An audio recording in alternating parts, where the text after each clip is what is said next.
Prerna here. So today we're talking about setting up children for academic success. Are you worried about the school year, the way it finished and the way it's starting, and the way it looks like we might be homeschooling for a little bit longer? Are you worried that they're regressing or losing knowledge that they had gained and losing interest in learning? So there are some things that we can do specifically to make learning more engaging.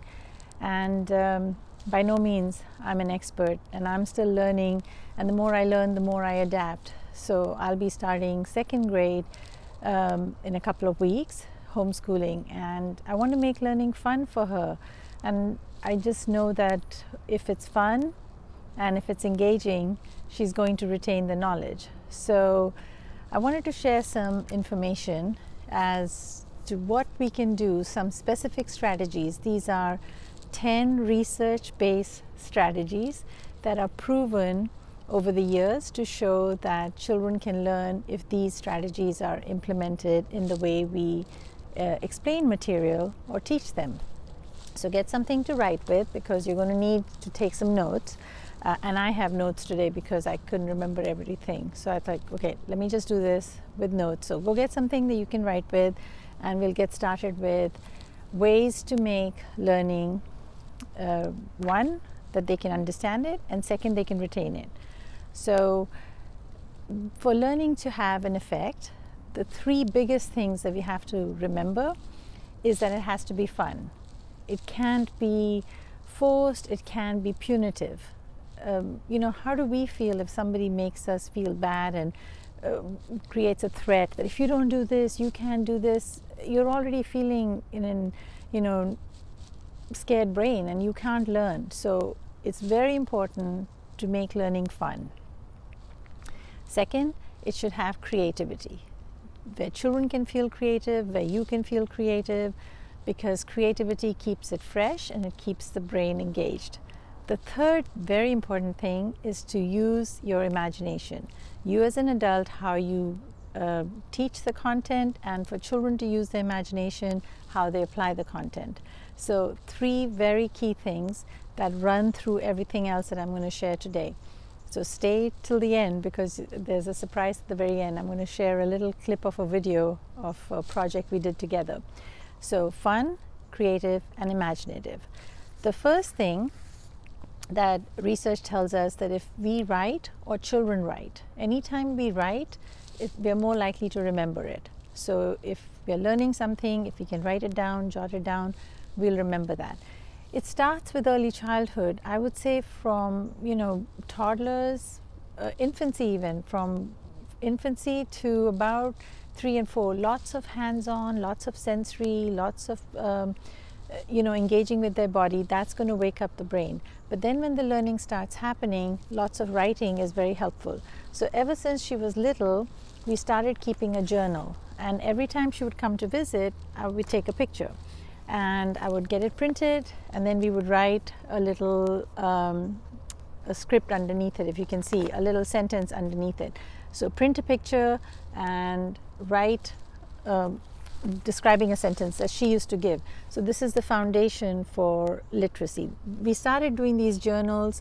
We're on our 4th journal now, by the way. So I just want to share some strategies that we've applied and they've been effective. So journal writing is a really good one. Every time you do a fun activity, take a picture, write a sentence. Let the child tell you the sentence.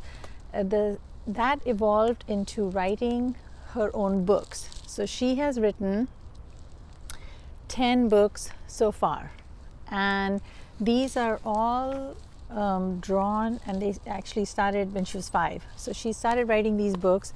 She would make a drawing, and then she would dictate a sentence, and I would write it. So it was her thoughts getting captured.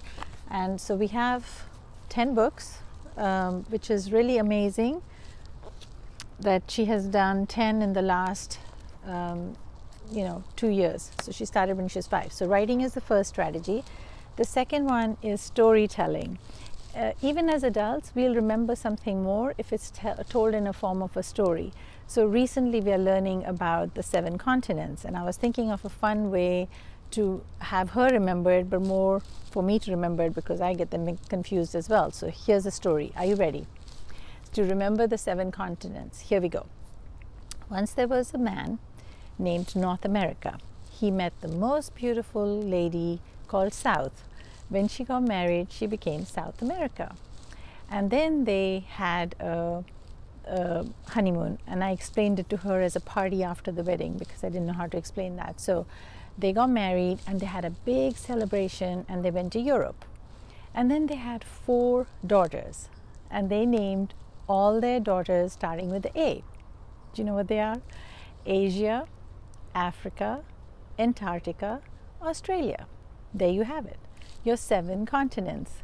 Started with North America, he married South America, went to Europe, had 4 daughters, Asia, Africa, Antarctica, and Australia. And what I just did was repetition, which is the next thing. So if you repeat it often, your brain will remember. How many continents were there? If you answered 7, you were right. And see if you're at the end of the video, you can still remember what the 7 continents were. So storytelling, repetition, that's number 3. And number 4 is movement. Every time we have a movement in our body, we're more likely to retain it in our brain. So if we are learning vocabulary words, which most children fight back, they don't want to learn vocabulary words, spellings are just a pain. So the way we do it is we do a movement. We do jumping jacks, we do any movement that she comes up. So that's using her creativity and her imagination, and it's fun. So she'll jump up and down, she'll turn around, whatever she chooses to do to spell out the word. So that's strategy number 4, if you're keeping count. Number 5 is reciprocal teaching, where she's teaching somebody else, where the child is teaching somebody else. She loves being the teacher, loves taking a video, and I'm sure you've noticed some of the videos we've uploaded. She's teaching a content she's learned, she's teaching a concept she's learned, and every time children teach it to somebody else. So if you have nobody else to teach it to, just videotape it, pretend that you're talking to an audience, and it'll help them to remember. Teach it to dolls or whatever. So when they teach it to somebody else, they're more likely to remember. The next one is drawing.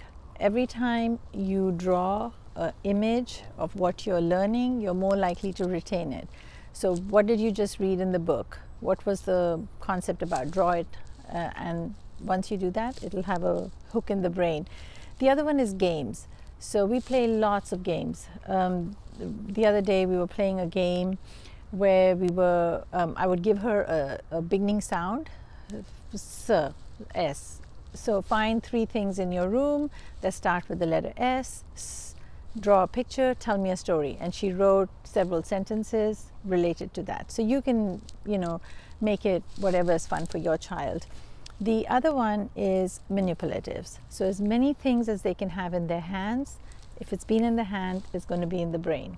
So if you're learning about multiplication, division, if you're doing any language arts, if you're doing anything, if I can touch it, I can feel it, I can move things around, I'm more likely to retain it.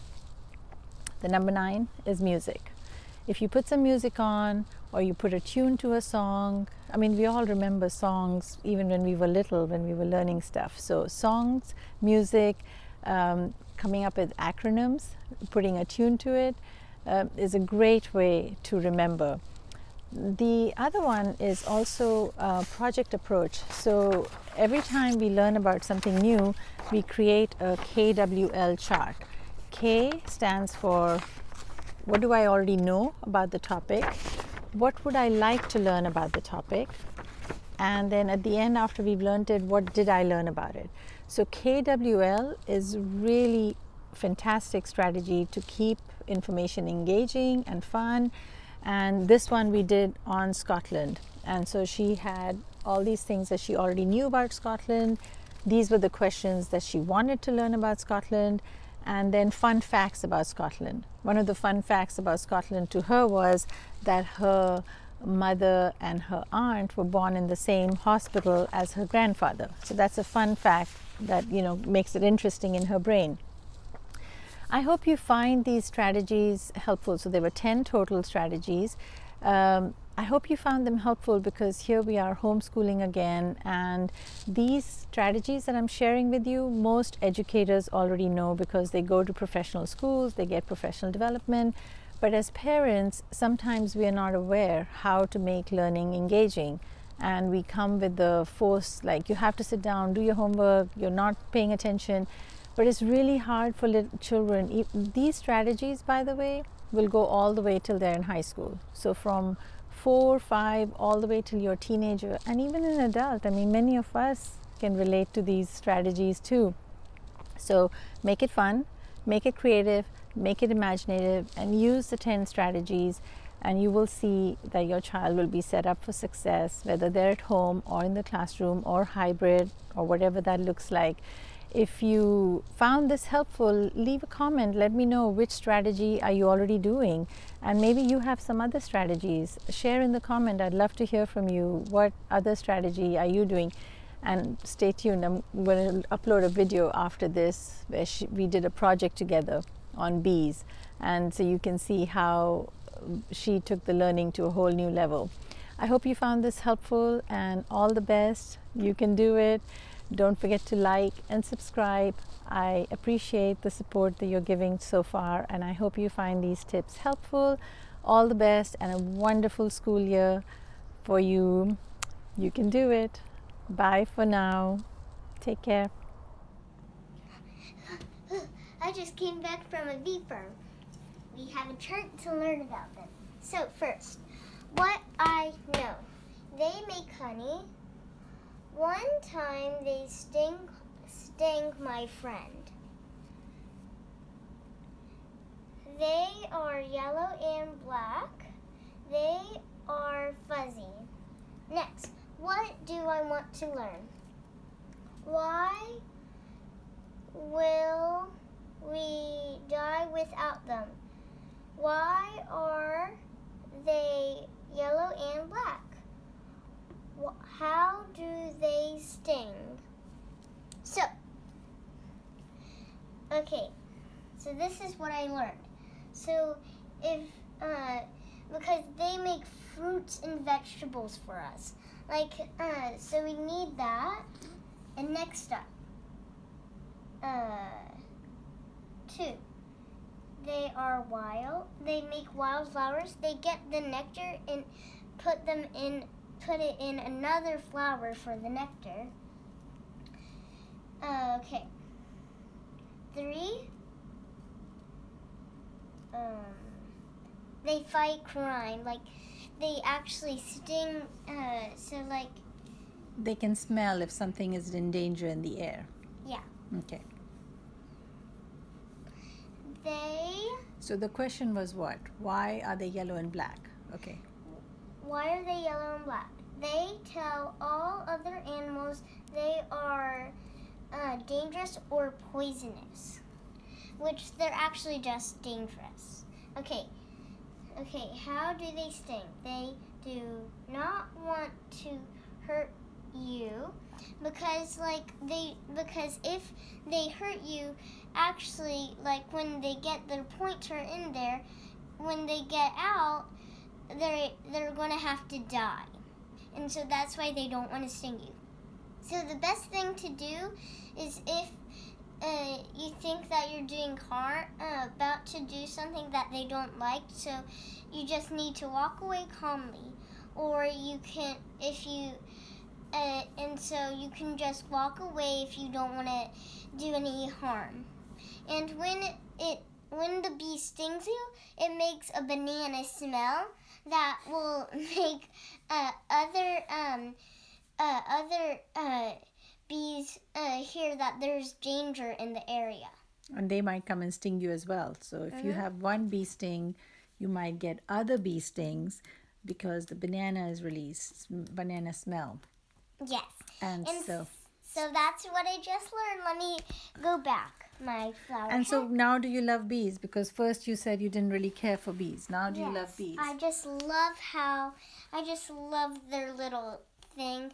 I care for them too. Now I'm going to hop back to them. Got my wings, got my hat. Now let's go. All right.